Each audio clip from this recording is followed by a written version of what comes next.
What's up, guys? Welcome back. We're on to week 9 of our tracking of our meat bird growth. There's no doubt about it, there's definitely slower growing than your typical broiler hens. While we're on the subject of their feed and their weight gain, because those two are very, very closely related to each other. When we tried to grow meat birds our first time, we started them on a bag of chick starter feed to a certain age. Then we switched them over to chick starter grower, and we kept them on that feed, which is 20% protein feed, and we kept them on that for the duration of their lives. We've opted not to do that this time because we didn't want to stress them out with maybe growth that might be too quick for their bodies to handle and to support, because these guys are getting up in age to where it's almost time to harvest. Just to give you a recap of what we've given them so far. We started them off on 1 bag of chick starter feed, and then once they finished off that 50-pound bag, we moved them up to the chick starter grower. After that 1 bag of chick starter grower was finished, we switched them to the hog mash. If you don't know what hog mash is, if you go into any of your local feed stores, if you don't know what hog mash is, I'm sure the people there will tell you what it is.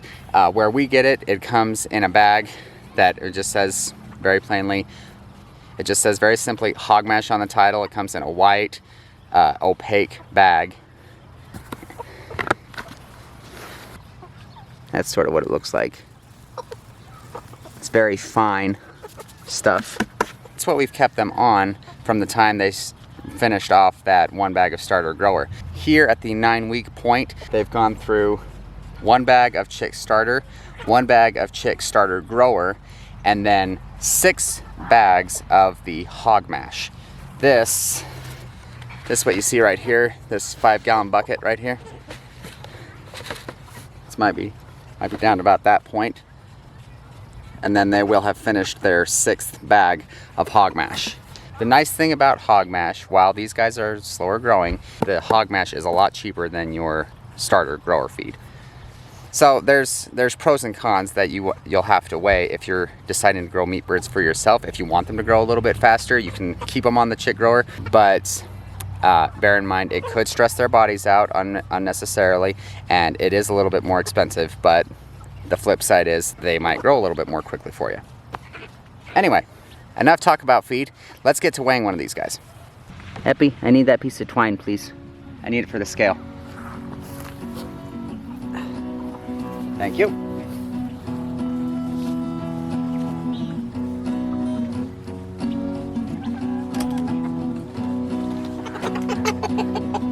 Come here, big guy. Woo.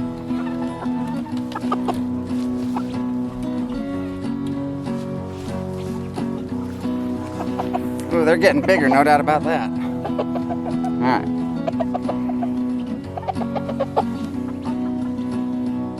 There you go, bud. There you go. Just nice and calm.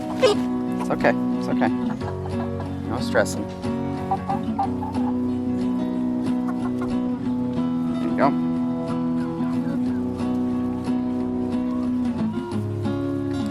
Let's see about this big guy. Grab the biggest one I could find. Oh yeah, right about the 6.5 pound mark. That's what we're liking to see. Still growing. All done. You did well. You did great. All right. You can tell a hen. They look more like this. You notice hens, they tend to be lighter in colored around the head. Their comb isn't really all that big. It's just a little tiny thing they've got right here. Don't really have much of a, I think this is called a wattle right here. It's not very big. See the difference? This one's a hen, this one's a rooster. See how much bigger his comb is and his wattle.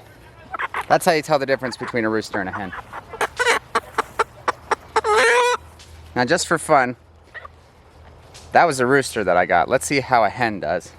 Right off the bat I can tell you she feels significantly lighter weight. Oh yeah, I'd say more along the lines of like 3.5 pounds.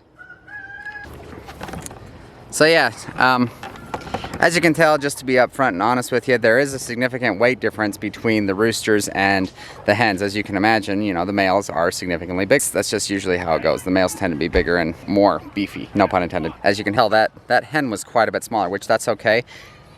These roosters, if that one rooster that I weighed is any indication of how all the rest of the roosters are weighing, they're going to be ready. I'm confident they'll be ready to butcher next week. So at the 10-week point about, which we're thinking that will work out well. Once we butcher the roosters, we'll butcher them first, and then with as many roosters as we have, getting that many roosters out, I'm assuming there's at least half a dozen roosters in there. Once we cull those out of the flock, that'll free up a lot more space for the hens, for the remaining hens. Maybe give them a little bit lower stress environment, give them a little bit more space, opportunity to grow after that. But yeah, it's definitely taking some more time, but those roosters are almost there. So I'm excited to see the fruition of our efforts and our hard work. Remember, up till this point, they're at 9 weeks old right now. We've run them through, so far at the 9-week point, 25 meat birds, 1 bag of chick starter, 1 bag of starter grower, and almost 6 bags of hog mash. Let's not forget all the fresh pasture that they've been able to be on. Or that might seem like a lot of feed, but with all this pasture that we put them on, that also means very healthy and happy chickens. So guys, that about wraps it up. Thanks for joining us again for another installment of our meat bird growth tracking, week 9. Don't forget to check back with us week 10. Hopefully we'll have some roosters to butcher by then. But it's going to be that time, and I'm excited to finally get some of these guys into the freezer.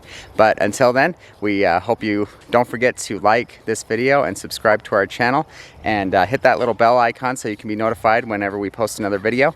And we hope to see you again in the next video. Until then, take it easy. Eat up, guys. Almost time to have your feed taken away for the night.